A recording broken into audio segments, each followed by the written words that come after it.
We've called this series Radical Hope, Looking Beyond the Museum. So I guess I should say something about what is radical hope. So radical hope is an idea that helps us to imagine the future after a moment of change. The term was first developed by philosophers to look at the big questions of human existence, knowledge, reason, and the mind. They wanted to better understand how people recover after a traumatic experience, for example, the loss of their culture.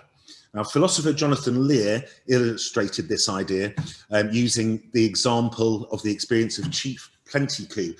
Chief Plentycoo was a 19th century chief of the Crow Nation, and the Crow Nation were buffalo herders and buffalo hunters. And by the late 19th century, the buffalo in the United States, as many people here will know, had been wiped out.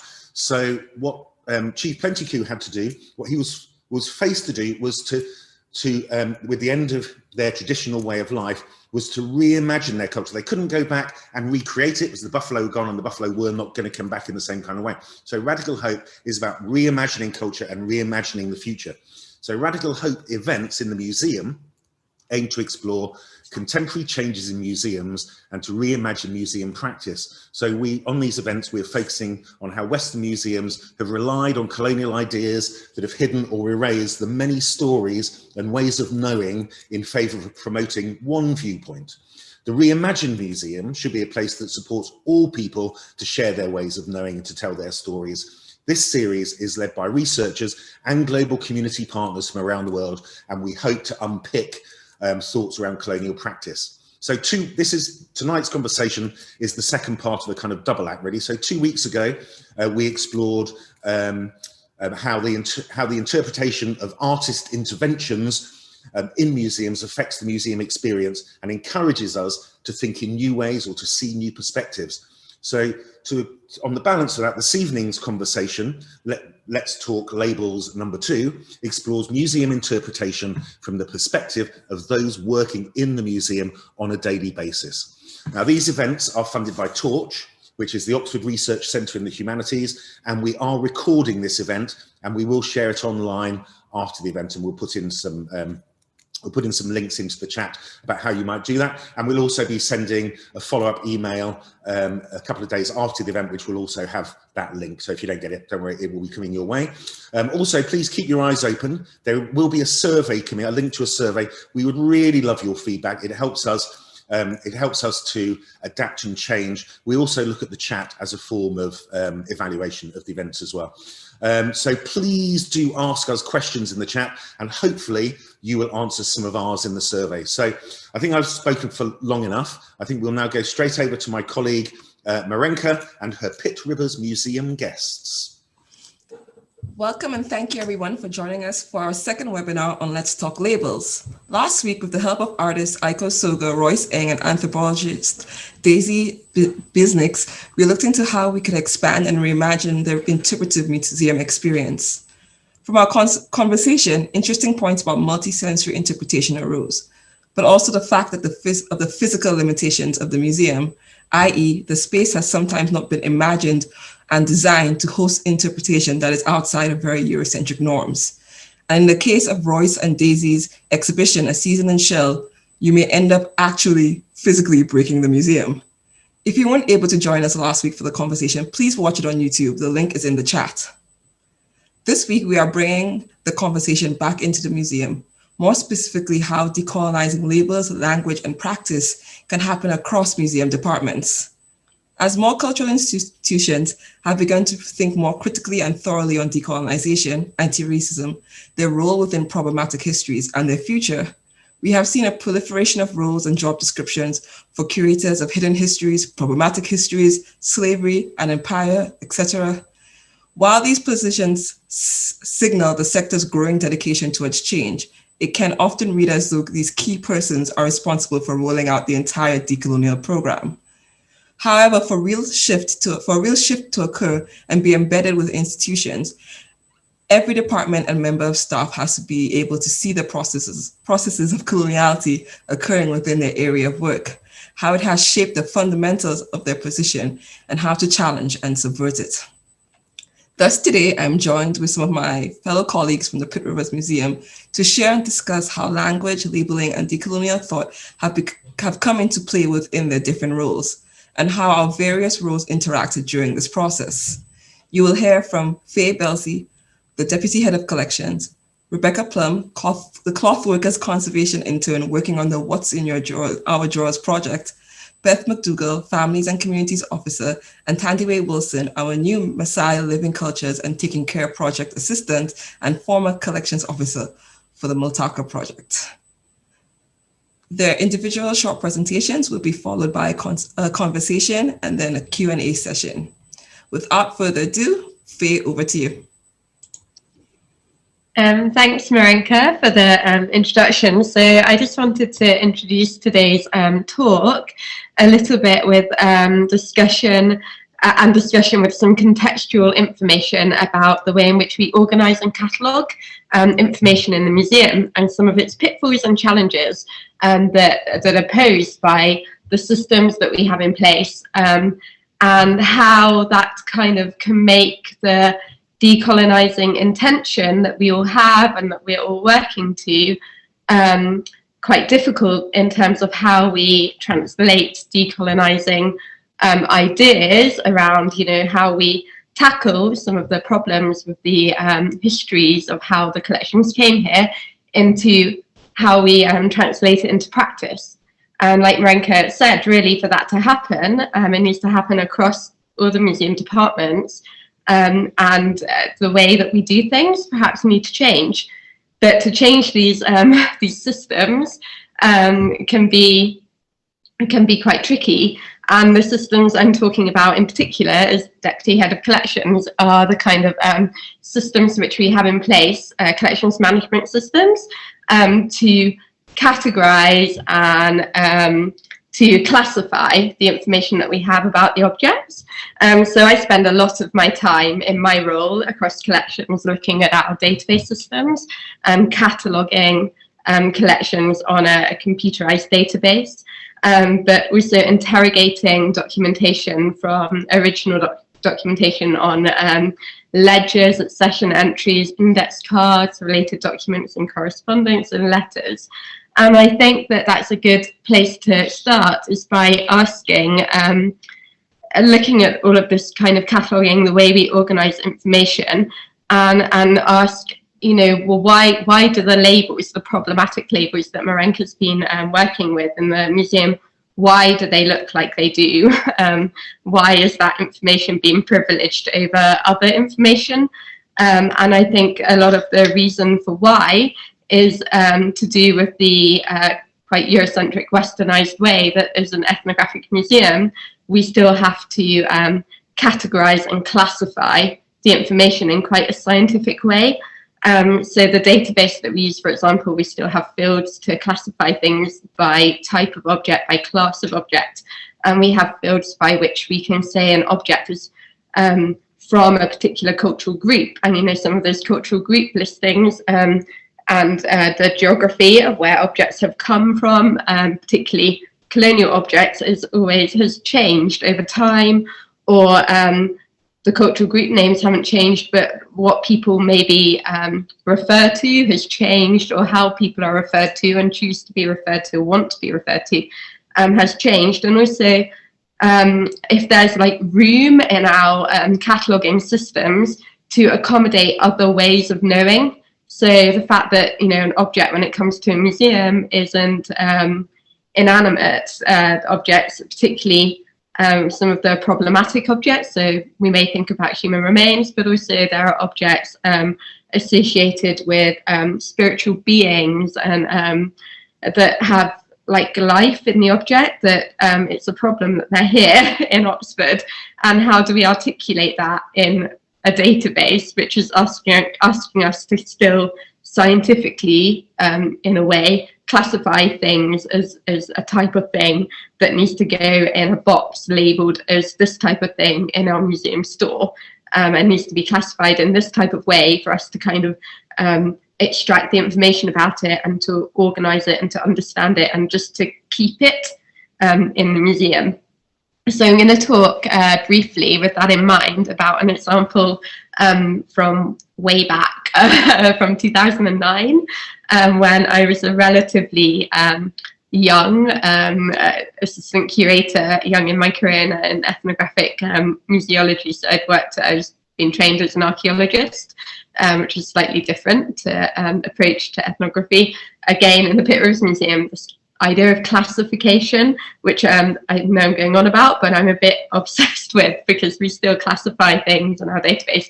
We have a little A or an E. So an A for archaeology and E for ethnography, which I think actually is one of the less problematic classifications that we attribute to things compared to some of the other ways we classify and order information.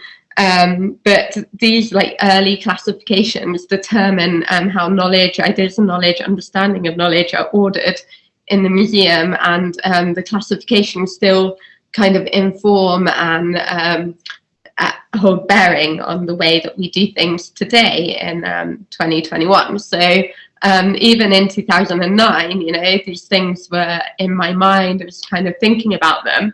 And it really came to the fore. So in 2009, I was really lucky to be part of a visit of delegates from Haida Gwaii. So Haida Gwaii is an island off the coast of British Columbia.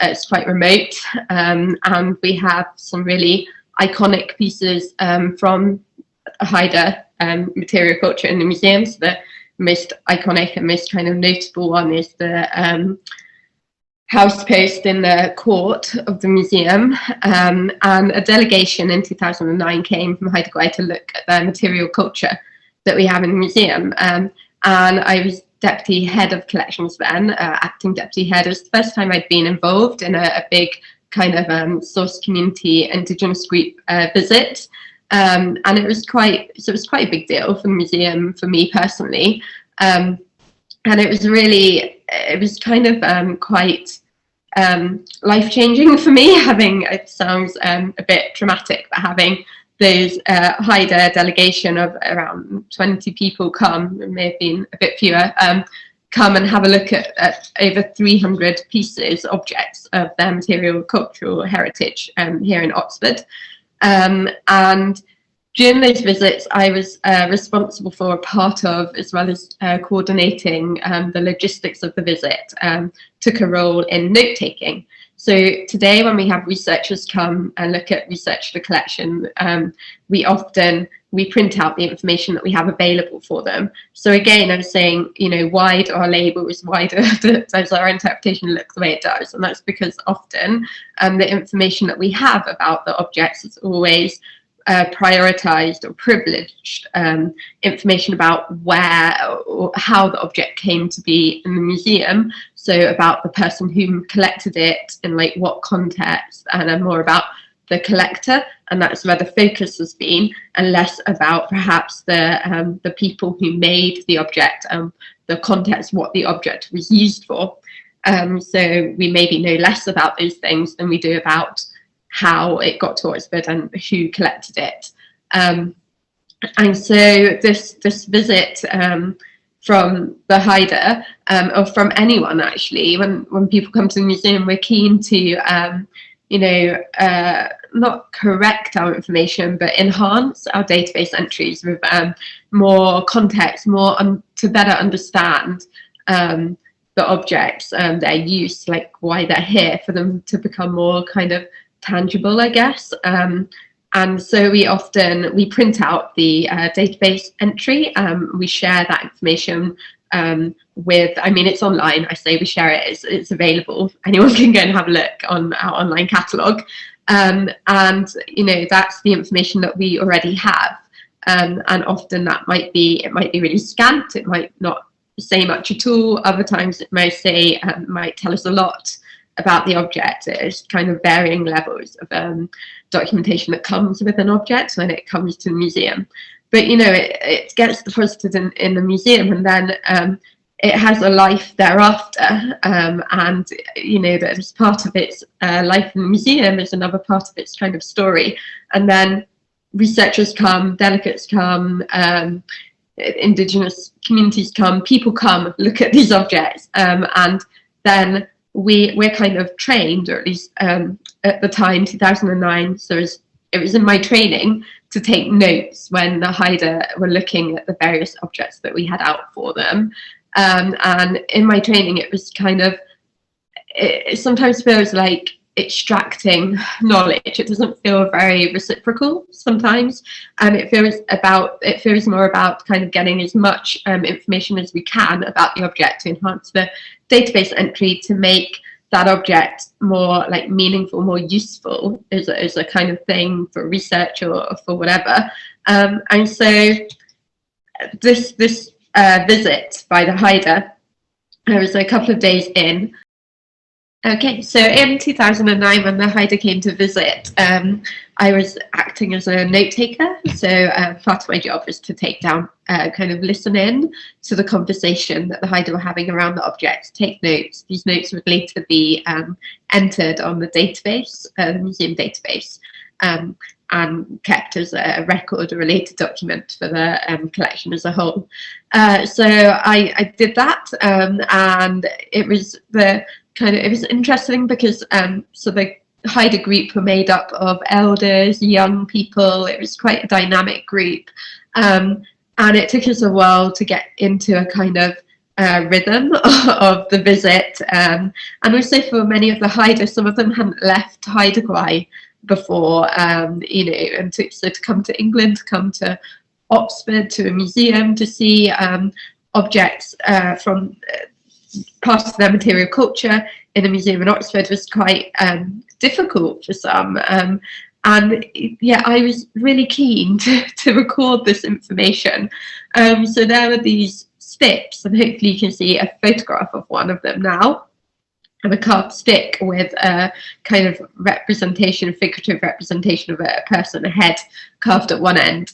On the database entry, it suggested that these were model drumsticks used by, well, the word, again, the terminology in the database is medicine man, or by a shaman, but it was a bit vague, it was a bit unclear, and so I wanted to know if they were drumsticks or not. So, you know, I kind of asked, obviously, do you think it's a drumstick? I didn't really, they weren't sure, they were discussing it.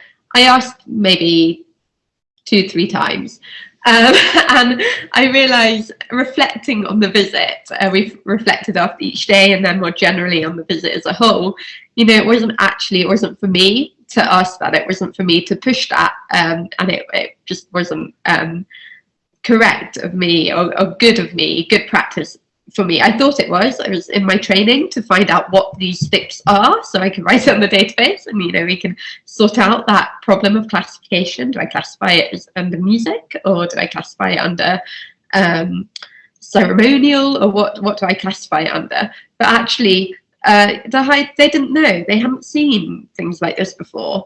So me pressing them to, you know, then actually that was not important. It was important to me. But since 2009, I've thought about that a lot, and I've thought a lot about kind of how we classify things, and what the problems are in classifying things and in documenting things. So if we go to the next slide, there's a screenshot of the database entry for the drumsticks. So it's just to show you a bit what our database looks like, our collections management system. So you can see in there, you can see a few problems, but you can see this problem of classification. So we've got musical instrument, model, striker, figure. But if the research notes, actually, the delegates wondered if it was something that could have been used by a shaman, and there is general consensus among delegates that the stick as part of the set was not a drumstick. So that's the conclusion they came to. Still, we have it, keyword, musical instrument, but, you know, we were actually told in 2009, probably not a drumstick, but still this classification exists.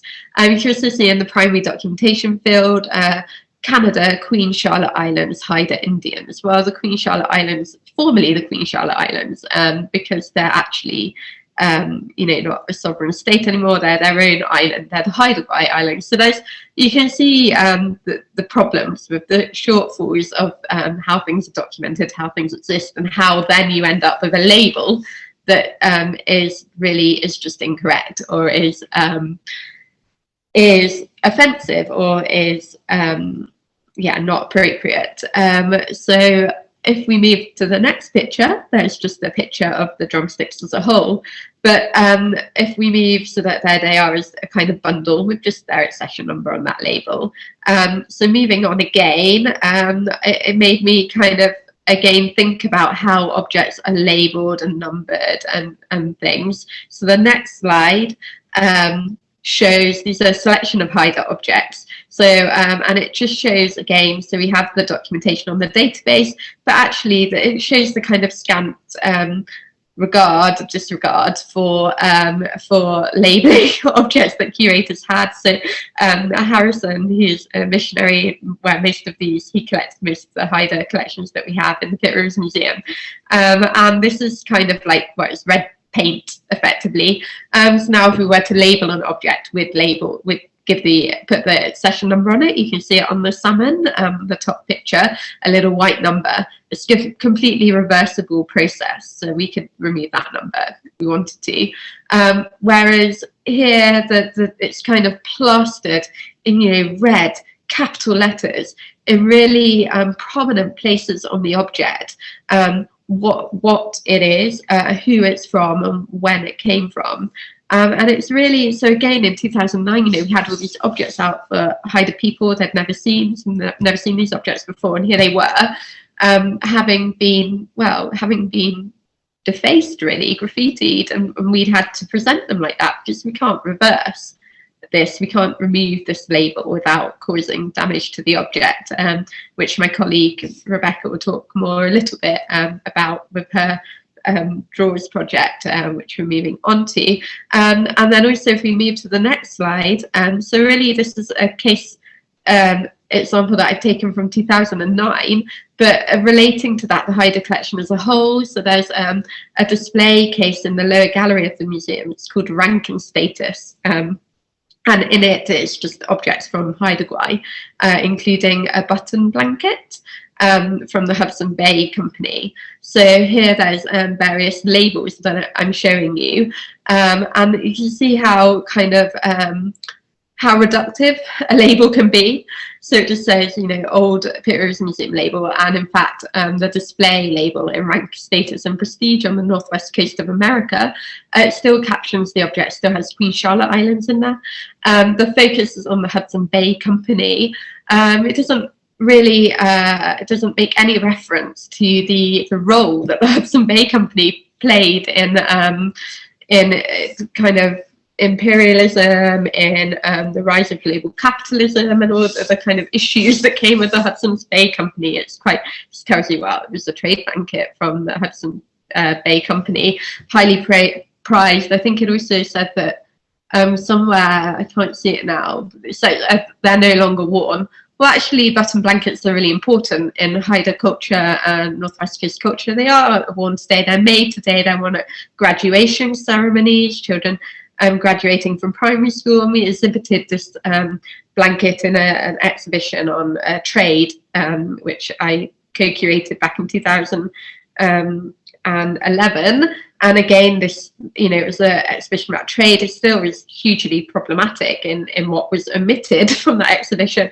But the label, hopefully you can see, is a little bit more fulsome and contextualizes the button blanket for Haida people today. So on that note, I think I've rambled on enough. I'm going to hand over to my colleague Rebecca to talk a bit more about some of these issues with a project she's been working on. So, yeah. Thank you, Faye. I can definitely link to some of the things that you said in your first talk, specifically to do with sort of scant information on labels. So I'll just share my screen. If I can find the right button.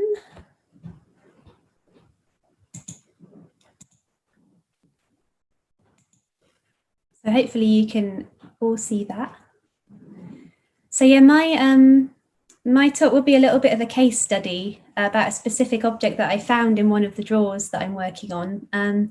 But to give you all a little bit of context about what I do in my day job at the Pitt Rivers Museum, I'm working on the What's in Our Drawers project.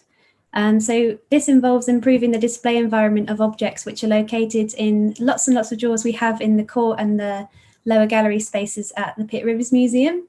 So as you can see from these photographs on this slide, their current state is often very crowded and very unordered. So one of the biggest risks that's posed to objects is mechanical damage. So this action is from people opening and closing the drawers when they come and visit, because you can open the drawers as a visitor and have a look and see what's inside. But this repeated action means that objects are basically bashing against the drawer sides, or they're actually knocking into other objects. So that's not great in terms of the care of collection side of things. Another problem is that these drawers don't really have any contextualization. So apart from a very brief description given on the label at the front of the drawer, there isn't really anything to tell the visitors more about what they're seeing. You might be lucky and see some labels attached to objects which are facing the right way up. But apart from that, there isn't really anything to ground the objects and for people to read, really. So I did find a quote about the drawers in a journal article that was written back in 2014. So I'll just read the quote. "They are not part of an externally obvious narrative and do not attempt to tell museum visitors a story. The overall appearance of the contents is often quite crowded, perhaps even muddled or untidy." So that quote really sums up the dual problem we have with the drawers. So not only are the objects lacking contextualization, which makes it very hard for people to learn about the collections housed in the drawers, but the display environment isn't keeping the objects safe, and the likelihood of damage occurring is quite high. So as a conservator, it doesn't speak of the respect that we should be showing these objects. They deserve to be displayed properly and safely, with accompanying information for people to connect to and really learn about these collections. And Faye's had a massive role in sort of helping me curate these spaces, and she's also writing labels that will go in the bottom right hand corner of the drawers. So on the slide you can see some blank spaces and they will house those labels.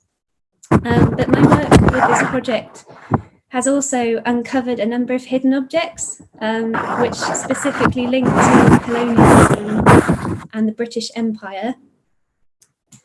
So as an example of a very hidden colonial history linked to an object, this slide shows a scroll from Myanmar, and it was literally found buried in a drawer out of sight. So you can see in the left-hand image, this is the picture of the drawer before any interventions were taking place. So before we'd made the housings, which you could see on the previous slide.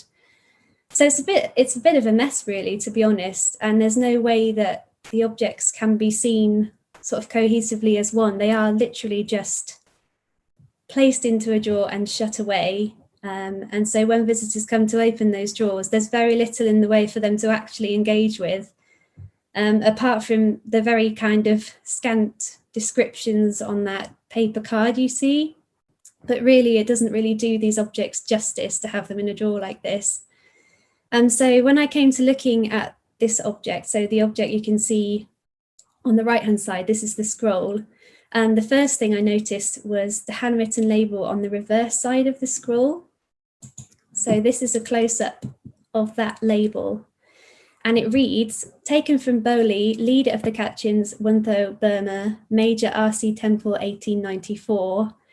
So to give a little bit of context as to who Major R.C. Temple was, he was called Sir Richard Carnac Temple. He was an army officer, administrator and scholar.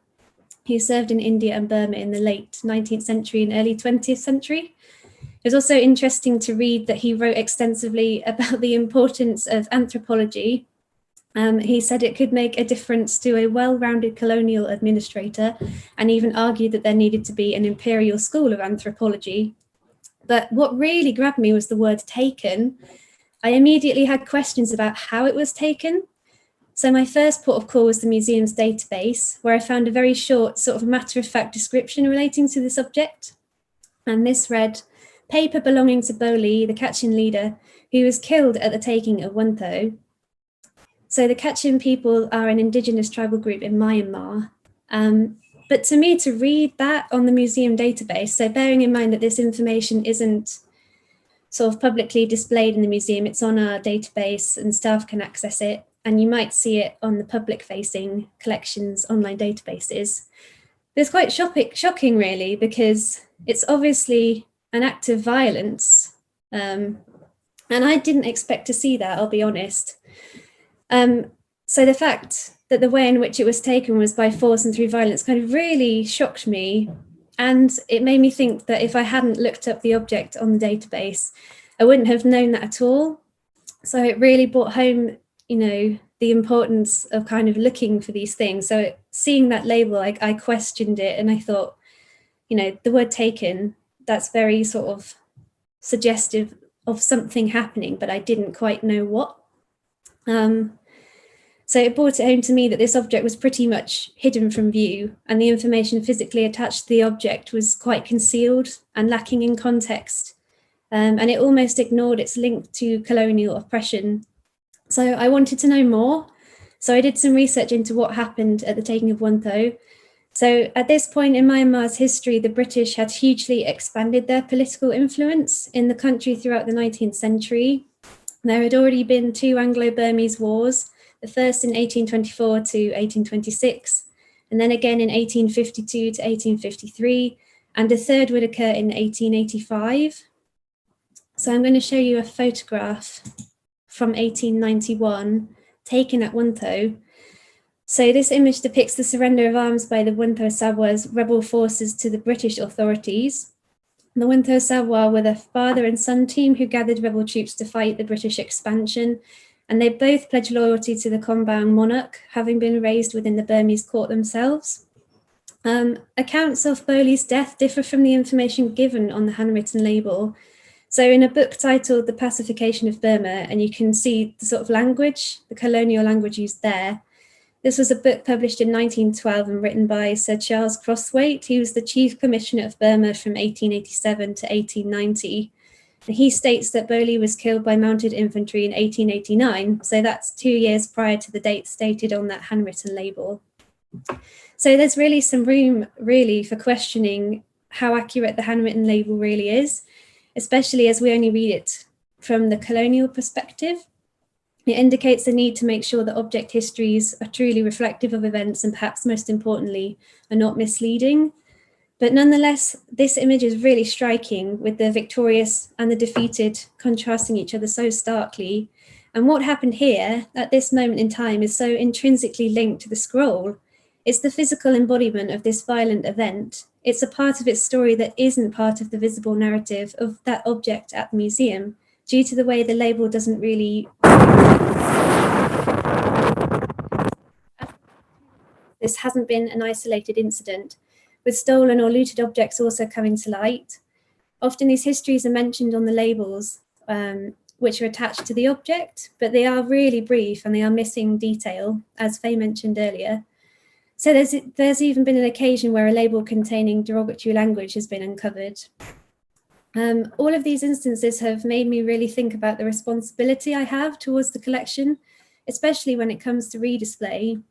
So if we're to display objects with complicated and often violent histories, then it's only right that we try to find out as much as we can about that object, especially if the information on the label has been written from only one perspective. And I think for me, it's important to recognise where my own limitations in my knowledge exist. And that's the point at which I ask Faye, or I go and ask Marenka or Tandy about what, you know, if they have any other opinions about what should be done with an object that's got a hidden history, because that might impact on the way it's curated or displayed within a drawer. So I think it's perhaps the first step in correcting the imbalance of voices that are heard at the museum, because when you dig a little deeper, you often find that there are whole peoples or experiences that haven't really been mentioned at all. It's these forgotten voices that need to be included when people come to visit the Pitt Rivers Museum. And I think it's especially important that histories like the one linked to the scroll are told. You only have to look at the news today and see the political struggles that are still going on in Myanmar and the current military coup. it's indicative of a long, continued period of unrest and upheaval, which can be linked right back to the period of British colonial control, which is represented by the materiality of the scroll and the label that the curator at the time gave to it. So that's really one of my case studies. And I suppose that's the most detailed example I found of working with something which has such a hidden history. And I think the fact that it was sort of almost concealed is one of the problems that I face in my job. So I'm uncovering objects that haven't been seen for a while. And so when you do come across things with almost like shocking, violent histories, I have to think really carefully about how I either conserve that object or whether we should put it on display. And if we do, what information do we make available for people to kind of learn more about what really happened? I hope that illustrates a little bit about the problems I have in my job and sort of the need for communication. But I'm going to stop talking now and I will hand over to Beth. So over to you, Beth. Thanks, Rebecca and Faye. And it's really interesting listening to my colleagues who spend a lot of time with the objects, thinking about how they then translate into working with people, where I suppose for me, I'm going to take it broad again. So from Rebecca's case study to what I do in my role, to think about people first and then objects second. So what really interests me about the work around labelling matters is it gives us an opportunity to think about one of the vehicles within the museum and how that frames everything about the kinds of power imbalances that we see so wrought across the museum today. It really helps us to define that and to kind of give us a focus for understanding the role that we have as museum professionals in decolonising the spaces that we work in. So I know that some of this might have been covered already, but I was thinking that a label is presented as almost as fact when actually it's a didactic, generally single perspective impression of what something might be. And I know that Faye talked about the fact that it continues today that in the database we're still using the wrong terminologies to describe an object or a thing belonging to another person, and that's compounded within our labels that are still on display in the museum today. But having said that labels are a place of single perspective or often seen as fact, they're also a really good opportunity, and Marenka's really highlighted this in her work, for us to look at actually, we've now acknowledged the single perspectives that are more often than not incorrect and privilege a certain subset of information, mostly based on a kind of white Western supremacist viewpoint. Actually, how can we turn that on their head? How can we use these labelling systems to present multiple perspectives? And that's really something that I think a lot about in my work with families and communities. And more generally, how do you bring these ideas into the kind of public domain? So how do we shift those different power relationships? So labelling matter forefronts this issue. And one of the things that I was sort of smiling about as Rebecca and Faye were talking is that as collections and conservation specialists, they come up against the database and are frustrated by it time and time again because it won't give them the information they need. It tells you dimensions and it categorizes and creates these sort of pseudo-scientific impressions of what something is. And that is something that continually challenges us in public engagement, because when I first started working at the Pitt Rivers, which was about 5 years ago now, I wanted to talk about the object in our handling collections that our team is lucky enough to hold. And I'd off to go and do research in the museum, or I think, right, well, I've worked in museums for some time now, so I'll access the database, and I would just be confronted by this total lack of context. So where do you go next? Well, for us, Andy, who is the head of our department, is a really great font of knowledge from his conversations with communities coming into the museum over a long period of time. But if he's not there, where do we go next? Well, you always get told at school that you shouldn't use Wikipedia and Google to gain your knowledge, but that's really what often was left to us, because learning is all about kind of narratives and stories and helping people to understand things through an accessible lens. And we'd be left with dimensions. How do you tell a great story about the dimensions or physicality of the object where you've totally removed the human from it? So this is where I really started, and we've been kind of lucky over time with the work we've been doing around decolonisation to find ways in which actually we say, well, actually, hang on a minute, if I'm looking at information that's been written by one viewpoint through the labelling systems, I'm then going on to Wikipedia, which may have one particular not fact-checked or not multiple perspectives based viewpoints on it, and then I'm kind of taking this out into the public sphere. How can I get past that and recognize that I'm kind of compounding the issue by finding my information in the wrong places? How can I include the broadest range of communities and actually bringing those multiple perspectives into the museums? So one of the things that we've been working on is thinking about how we can use the family programme as a kind of platform or space to have conversations that bring together different cultural groups to kind of understand and learn from each other, so that the museum doesn't become the dominant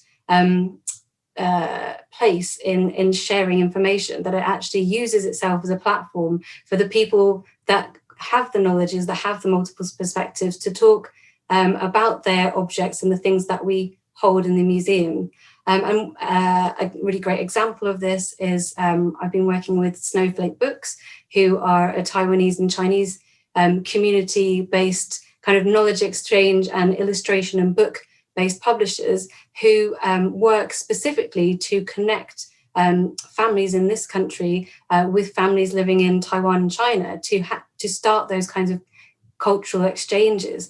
I've been working with My Normal group who are an LGBT plus group in the city of Oxford, who have worked to present to families how you can talk about LGBT issues with children from a very young age.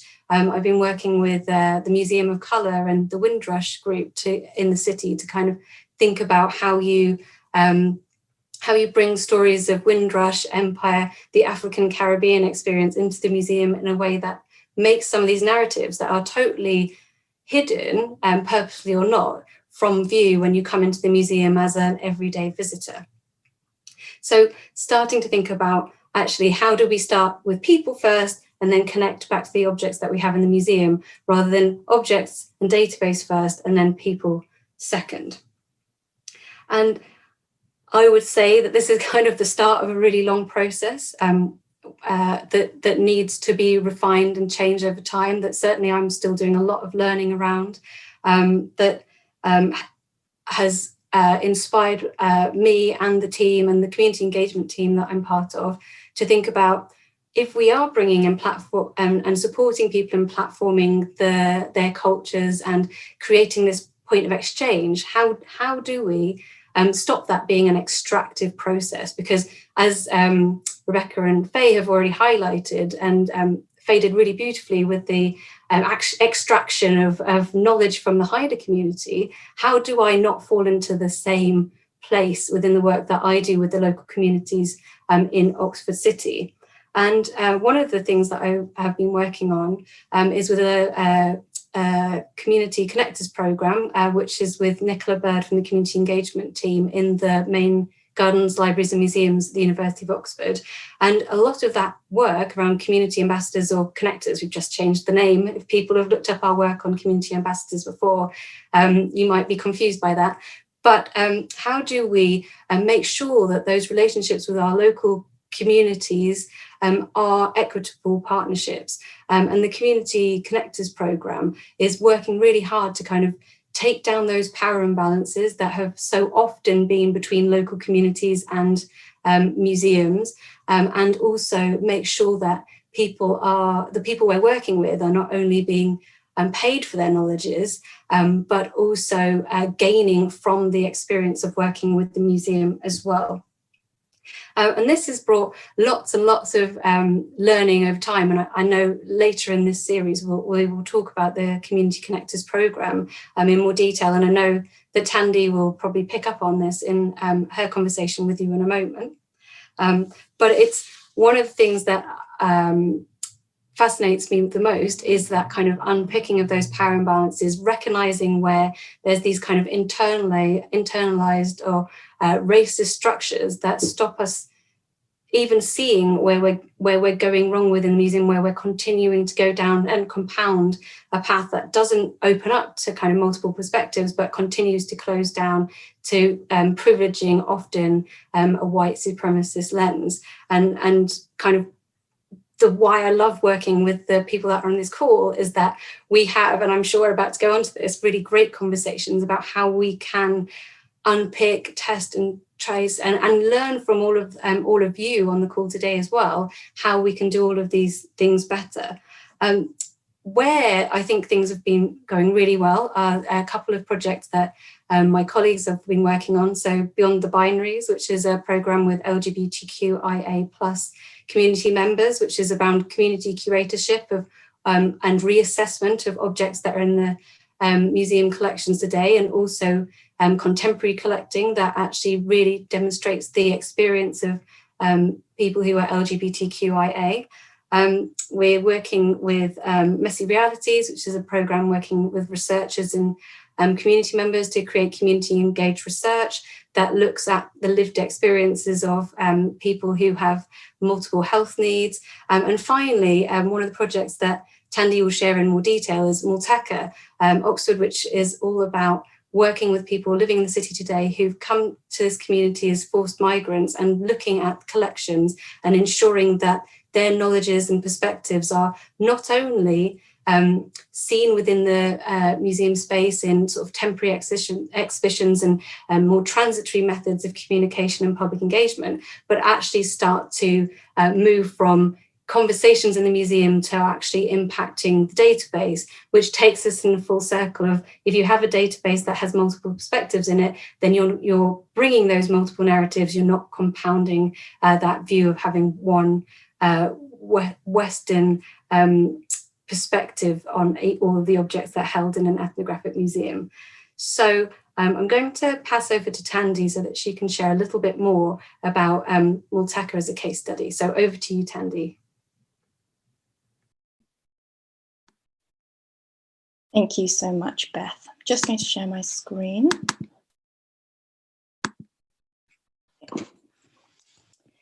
So I'm going to start by giving you some background about the Multaka Oxford project, and then provide some examples of how collaborative work and using a collection called Textiles from the Arab World, donated by Dr. Jenny Balfour-Paul, helped us think critically about collections, practices, develop an online exhibition, and champion different perspectives in museum spaces.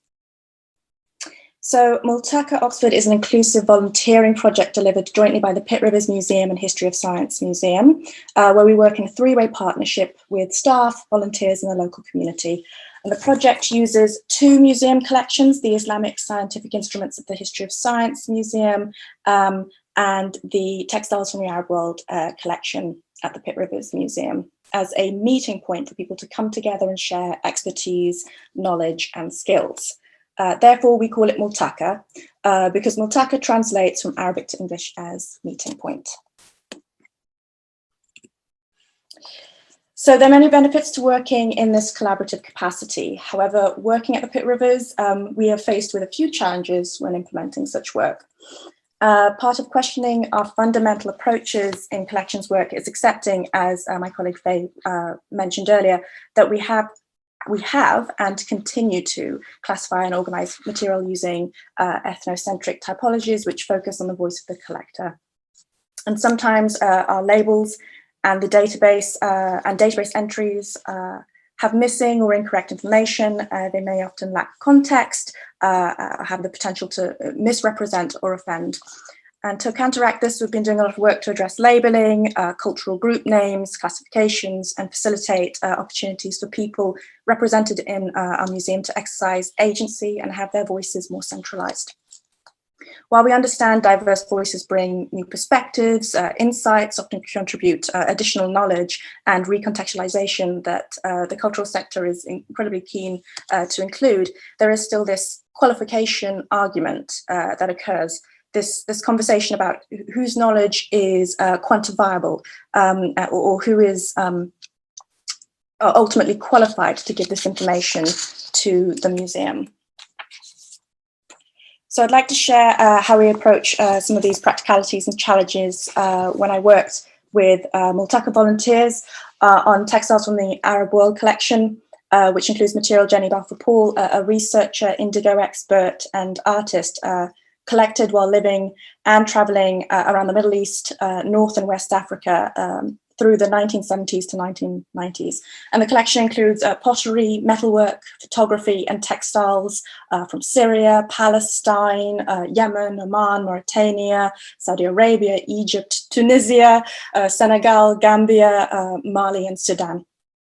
And as collections officer, it was my job to catalogue the collection and explore new opportunities for volunteers to work with these materials.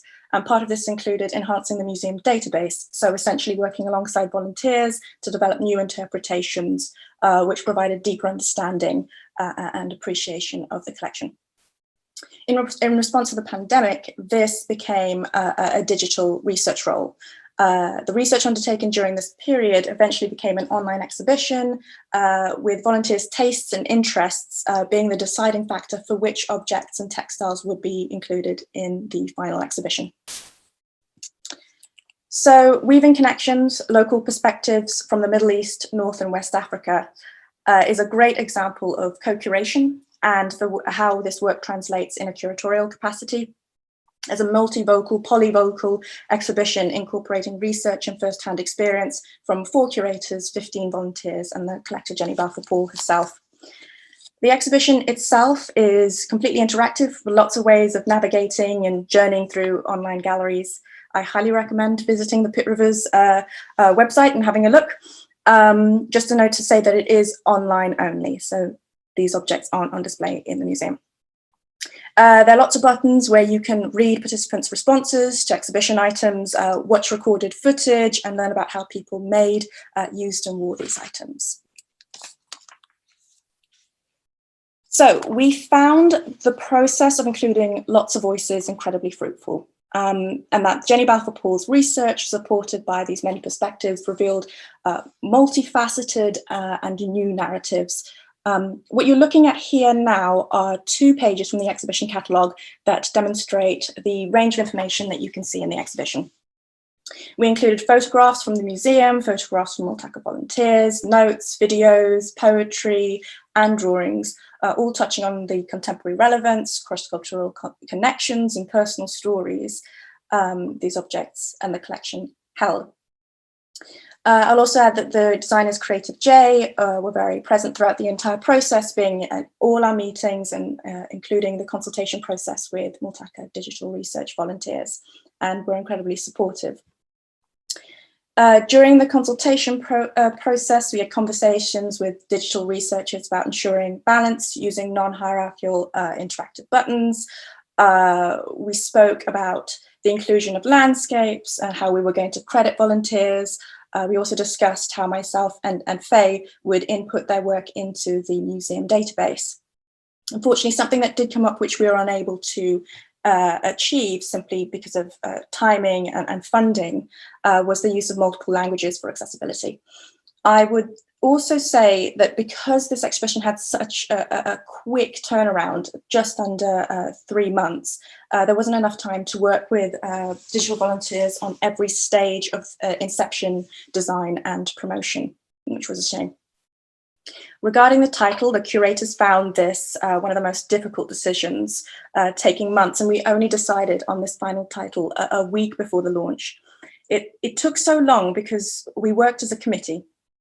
We felt that it was important to use a new title rather than the collection title in order to acknowledge all cultural groups, countries, and material culture represented in the online galleries. This title was also a nod to a previous physical exhibition called Connecting Threads, which also highlighted our value for dialogue between cultures. And finally, the use of local can be read in two ways and understood in two ways. Firstly, local, as in local to the countries that they originated, and equally local referring to the community in Oxford and to the many people who have settled here. So I'll now share how Multaka got involved with the Labelling Matters project. I'll provide a quick overview for those who don't know. The instruments you see here in the Lamellophone case are called mbira. They're a family of musical instruments which are played at different events and social gatherings. They also hold spiritual importance and are symbols of resilience and liberation in Zimbabwe. And it happens to be a case in the lower gallery that I personally avoided for many years.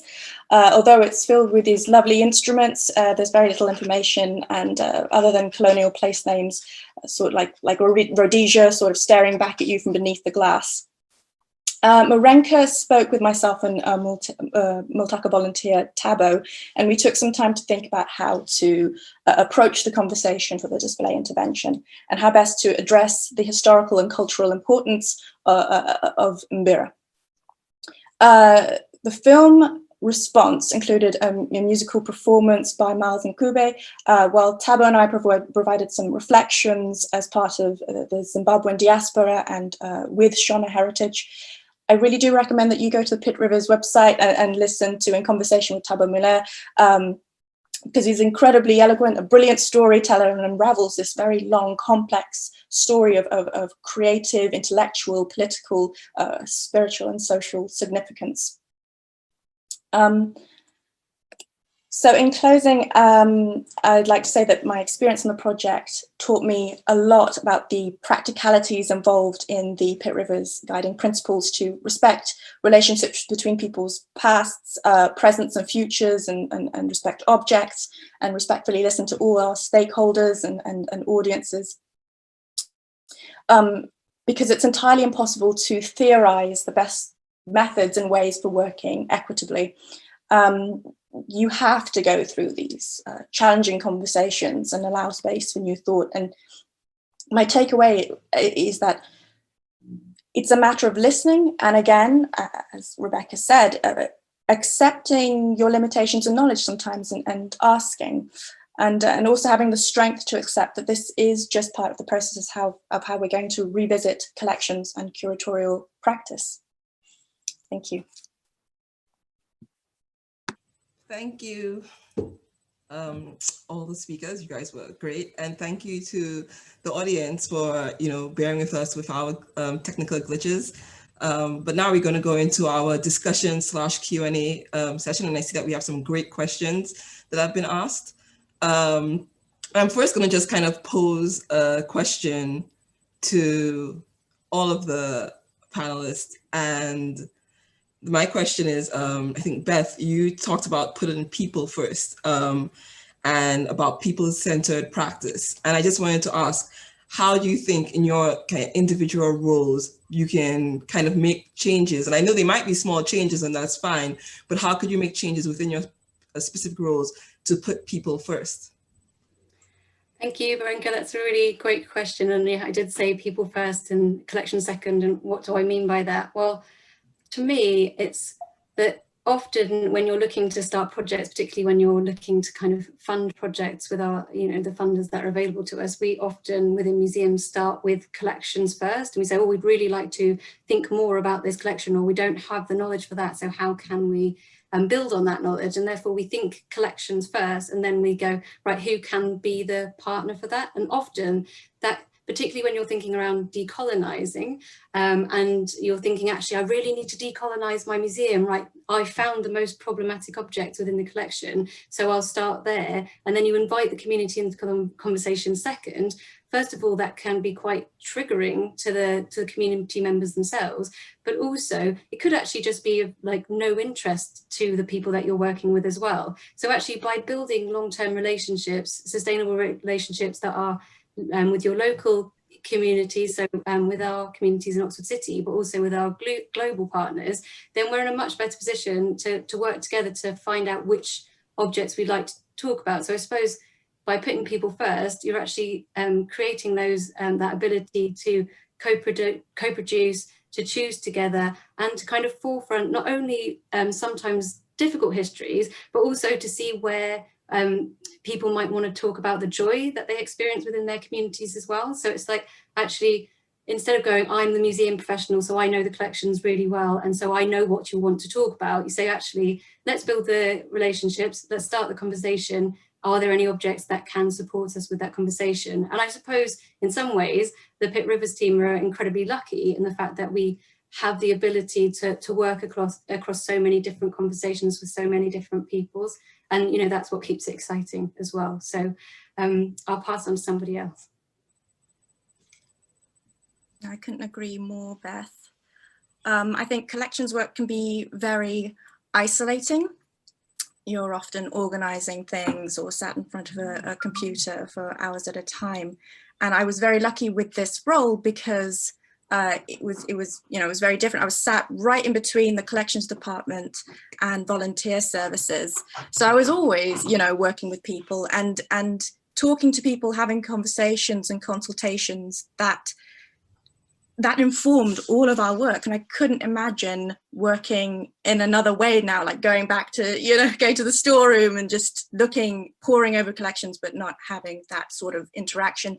And museums, you know, we're a place for education and entertainment. And how can we be that space without involving human beings, you know?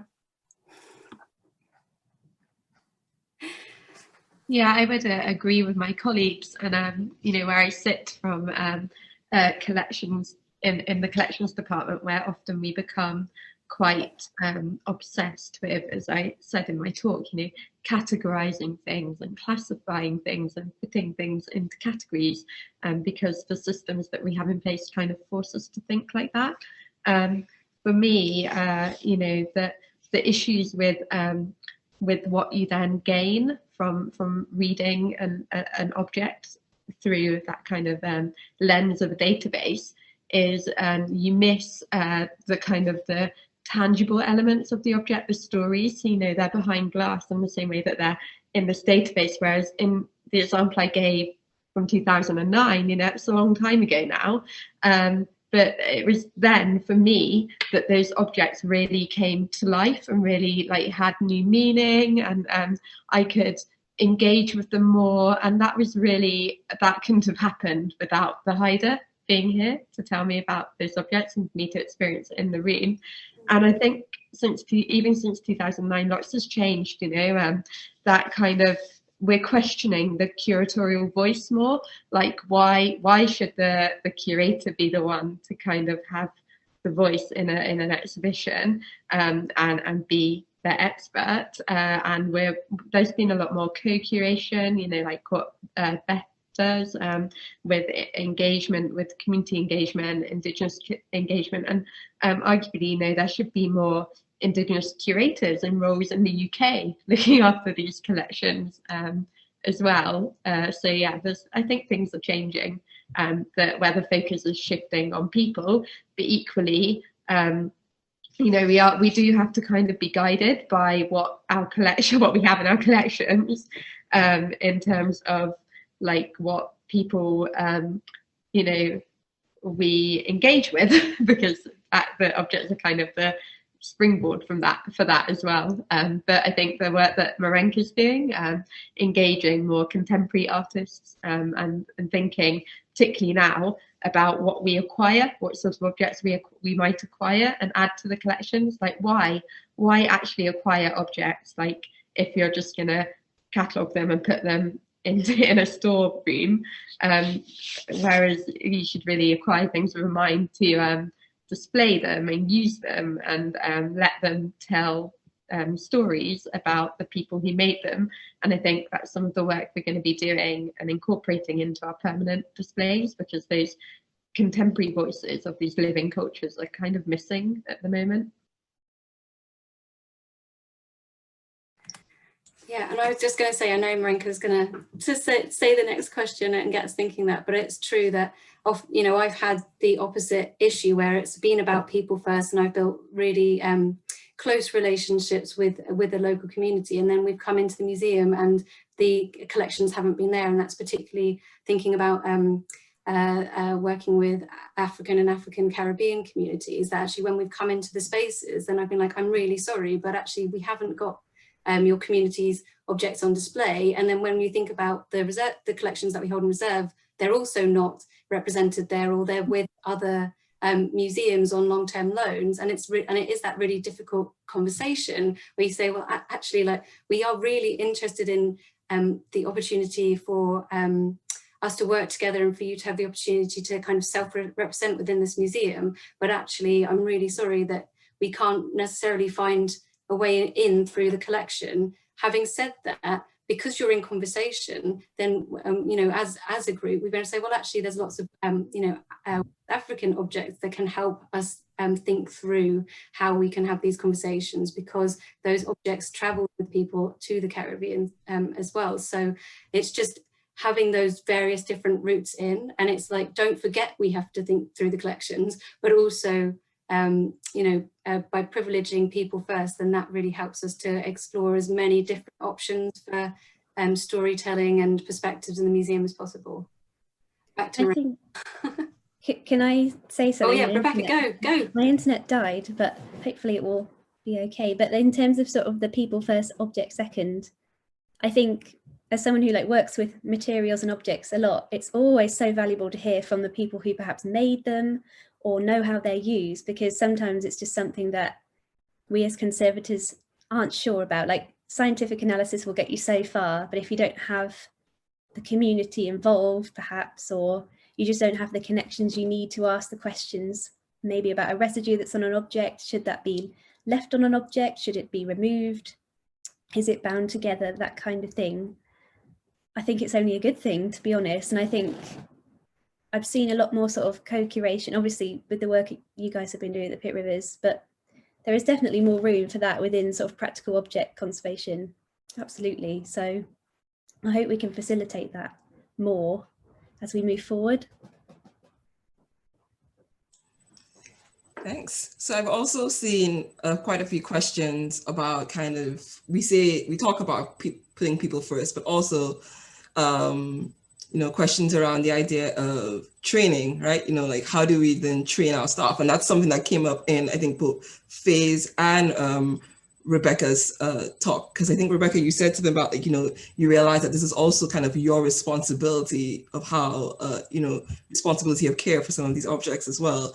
But my question is then, you know, well, I wasn't trained in conservation, but is this kind of training on, you know, kind of I would say almost like a decolonial stance of training, is that part of like the education, conservation education, and the same for Faye collections, and how then maybe can we embed that better, you know, in that process of learning? I think from sort of like personal experience, working at the Pitt Rivers has been my first experience sort of finding artifacts or objects that have a colonial history, an uncomfortable history. It's certainly not something that I was prepared for perhaps in my training. And I definitely think, you know, when it's kind of like accessibility, it's like you need to be aware of what you're going to find. I think especially when you're dealing with collections that are sensitive. So there is a gap there. Personally, I think, you know, like, you're kind of shocked into the realization when you do find an object like that, and you're almost going, I literally don't know. I feel really sort of overwhelmed and underprepared. What do I do? So there are definitely a lot of questions that go through your mind that need answering. But I'm not sure whether it's something to do with maybe a bias in training, or just the fact that it's not something that has started to be talked about maybe within conservation or the wider sort of heritage community.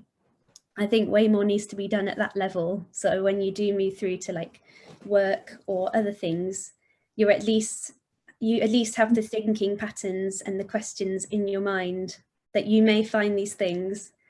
And I think that would be a good place to start.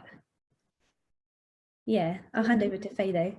Yeah, I kind of agree that, you know, perhaps in our kind of training as curators, conservators, particularly of ethnographic collections, so it becomes, easy isn't the word, but it does become kind of normalized, you know, to kind of sit with these collections and not really question them, particularly in day-to-day work where you're just kind of, you know, slogging along. There's a lot to do. There's things that need to be catalogued, collections that need to be cared for, and so it just you know, it becomes again just sort of normal to not maybe be shocked by some of this, when we should absolutely be shocked, like Rebecca was. But sadly for me, when Rebecca told me that story, you know, I'd seen other examples and worked in the museum for a while now. But also I think we have to subvert our own practices a little bit. So back in 2009, it was, for example, the Haida collection and that visit. You know, my primary role in that project was to catalogue the kind of experience that improved the cataloguing records for those objects, and also to care for the collections. There were conservators in the room at the time, but actually the actual physical care of those collections became a bit secondary as Haidas began passing them around the room, and even in one instance with some gambling sticks, playing what became a very lively gambling game, where I'm sure I'm sure some of the sticks actually fell to the floor in this gambling game. But you know, actually, if those sticks weren't played with and that game wasn't played, then they would have just been a pile of sticks to me. Whereas watching that and seeing that, I remember at the time looking across the room at Heather Richardson, who's head of conservation then, and like going, is this okay? When I said to, I think it was Guy, I can't remember who else was playing the game, like, yeah, sure, go for it, play with the gambling sticks. Because I think also, you know, when objects come to a museum, again, they kind of get put behind a glass case, and that was never their intention. Some of these objects, especially ethnographic objects as well, were never supposed to kind of survive, you know, they were supposed to have been lived or had a life, and then they would have come to the end of their life, maybe a new one would have been made or whatever. And so I think we have to kind of, change our ideas and our own practices to kind of allow for that. And I guess a bit of it is about training, and that actually stems from training in kind of school level. So we've been working, Beth has been working a lot with Mel in our education department as well on like how something like colonial history is taught in schools, you know, at kind of GCSE A level and things like that, which is really important, and museums I think have quite a good role to play in changing that. And also, there's something to be said about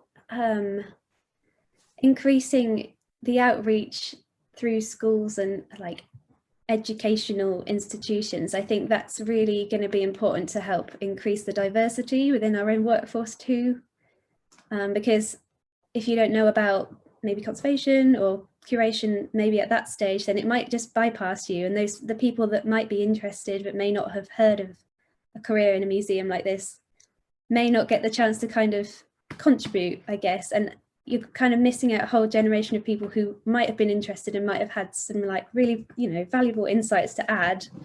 And I think it's sort of like maybe where more outreach needs to be done at a younger age. I think for me, I didn't really know about conservation until I was about 19 when I went to uni, and I had not heard of it until that point. So maybe, you know, like more outreach, always more outreach. And I know that you do a great job, Beth, with your team.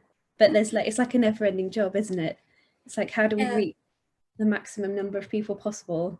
Yeah, and the outreach thing is interesting as well, because I think we're recognizing as museum professionals that all of us have a part to play in it. So that we might have the learning teams that are more likely to go out, but actually we are all thinking about how our roles are bringing us more into contact with people. And it's really like good point around like the, you know, changing the curriculums and decolonizing curriculums, because actually the more that you do that work, the more that you're sharing multiple perspectives, the more that people can see themselves within the museums that hold objects connected to those histories. And hopefully, you know, back to your point, Rebecca, on broadening and creating more inclusive workforce, hopefully by seeing that actually your story can be told in museum spaces, that will help to kind of see yourself and recognize that you can have a place within the museum. So I think that's a really, really important point. And sort of going back to training, I think that we often as museum professionals put ourselves into places, and it's not to say like, woe is me, but that are difficult and triggering. And, you know, particularly like within the museum at Pitt Rivers at the moment, we're doing a lot of work on kind of unlearning and like around, centering, centering colonialism, but also thinking about white privilege and all sorts of things. And that kind of unlearning is a really important part of then us being able to work alongside wider communities with a sense of care and an acknowledgement that the perspectives we hold are one of many, and that we acknowledge that we are coming to it with a certain lens.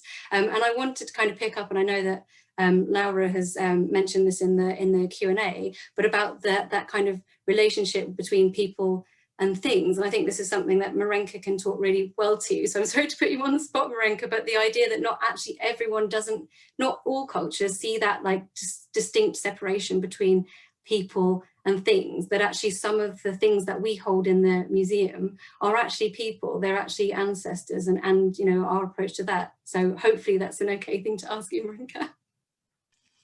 Thanks, Beth, and I will try to answer it the best I can. I mean, I think that that was a very excellent question and very true. And I know one of the things that we've talked about also is about sometimes when we say, objects or things, we are creating this kind of separation. And so sometimes we use the term possessions to kind of bring back the fact that, hey, there are people connected and to these objects. But I think it's also kind of very hard in just the way that our database and every system is almost set up within the museum to make that to kind of move away from that break between object and people. And I think that partly without kind of really rethinking how we create quote unquote databases, we won't ever really be able to move beyond that.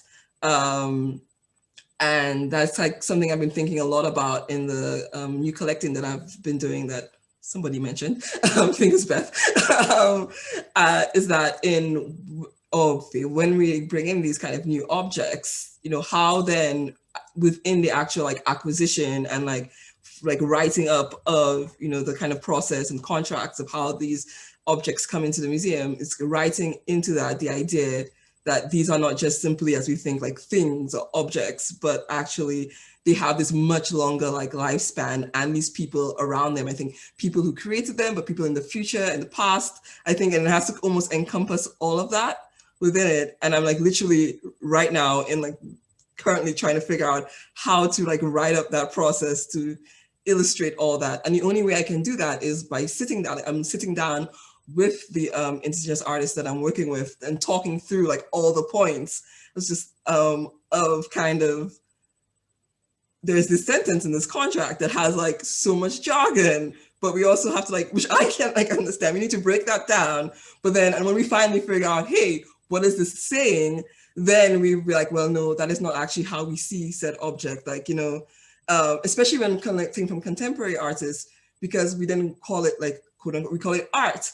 But I also see this as not just art, but it's a cultural practice and heritage, which means that it has cultural significance and importance, which, hey, we might not see that fully now, but maybe that might be really important to future generations of that community. So then I need to write that into the contract that, there is provisions for them in the future as well. And so in that way, I think I'm trying a little bit then to kind of break down this divide, if that makes any sense.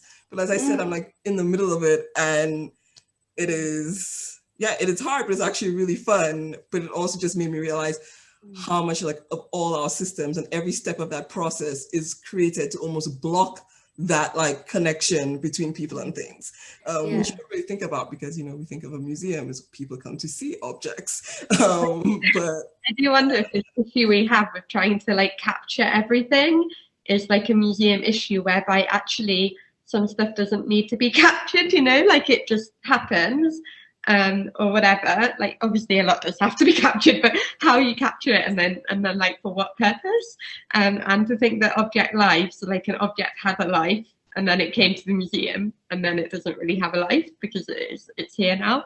Like a life of an object is many like stages, right? And its life continues in the museum, with interactions, with every interaction it has.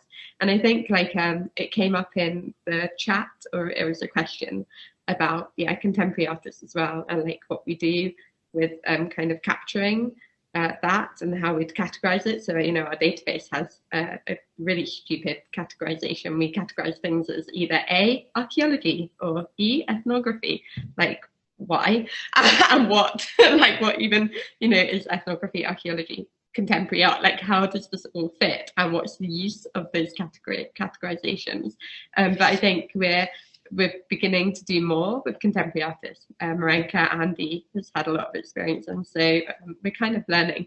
But I think that, this issue we have of like trying to capture everything, like even interventions, so a lot of what we're doing to our permanent displays are kind of interventions. Put them in, they disturb things, then we take them out. Like, that's fine, that's okay. An intervention for something to be like a short-lived thing is fine. But as long as that's fine, as long as our actual kind of practices and systems are still being affected and influenced and changing as a result of the more temporary things. And also bringing humanity to a situation. We're all human, like just the hider, it was harrowing. Like I was in a room with them when they were seeing these frontlets at times, and we're just sobbing because, you know, that was for them the first time they'd seen these things worn by their chiefs, and it's emotionally draining. Like a white person working in a museum with all this colonial stuff. But equally, there were times of like really funny, humorous times of the hider, like a good hider friend who I kind of made during that trip, and also saw when I went back to Vancouver on loan, Nika Collison. She'd come into a room, and every time she saw an object, she'd be like, oh my god, no frigging way. She was so excited by like literally everything, and it became her kind of catchphrase, and it was really like fun, and we'd just laugh whenever she came in the room because we knew that she'd like get really excited. And I really like that, because that's like bringing that kind of joy back. And I realize we don't have a lot more time for our conversation, but it's like, you know, the museums need to like capture everything, and then like we have labels which mean that we have to like traduce everything again, but actually do we need to capture everything? And then actually are there different ways in which we can do it? And I know, Marenka, you'll have so much more to say on this, and we need like, you know, hours longer to think this through together. And I know we haven't heard from Tandy as much as we'd like to, so I did have one question for her. Yeah, she got great. Tandy, can I ask you a quick question? Go for it, Marenka.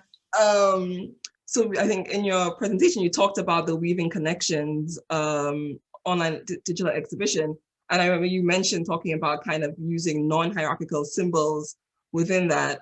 And I think this also goes very much for the database and how, you know, we create hierarchies within the database and the classifications. But what I thought was really interesting about it is, like, I think a lot of people don't even think about the design process of the exhibition itself. And this is a digital exhibition, but like you consciously thought about obviously the words, but also like the symbols, which are a form of label and communication, right? And how to create non-hierarchical symbols. I just wanted you to kind of expound on that a little bit more. Yeah, so we worked very closely with Creative J, who were wonderful, and we had a consultation session with all the digital Multaka volunteers, and they brought up this question of, you know, are the symbols you're using, you know, are they hierarchical? And we didn't want them to be at all. We wanted the motifs to be, you know, accessible and recognizable, so you saw it, you go, right, that's what that information is, I'll click on it. And we ended up, there were lots of different buttons that were provided to us by the designers, things like pencils, speech bubbles, tiny little labels, little Pitt Rivers looking labels, and those were very tempting. But of course, with the Labeling Matters project, we're aware that some of the handwritten labels are a little bit problematic.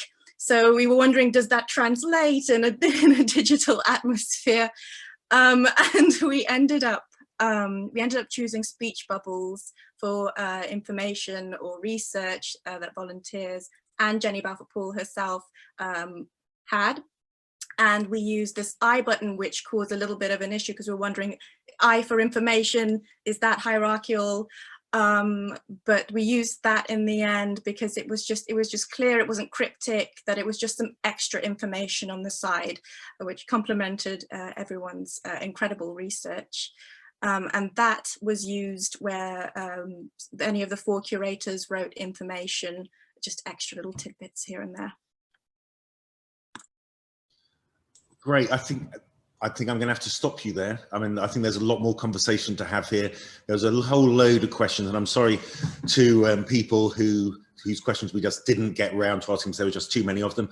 But I would really like to thank our panel for really insightful thoughts about the kind of work that we're all involved in and the different ways in which we do that work, and also to the amazing chat that's been going on at the side as well, which I have captured, and we can only see some of it, but we'll have a really good look at that. And clearly this has really got people thinking, but we do have to call a day on it now, I think. So thank you for attending this evening's meeting. Let's try that again. This evening's event.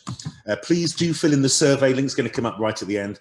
So massive thank you to Marenka, to Faye, to Tandy, and to Beth, and of course to you, our wonderful audience, and to Brittany and Misa, who've been kind of behind the scenes and don't get seen.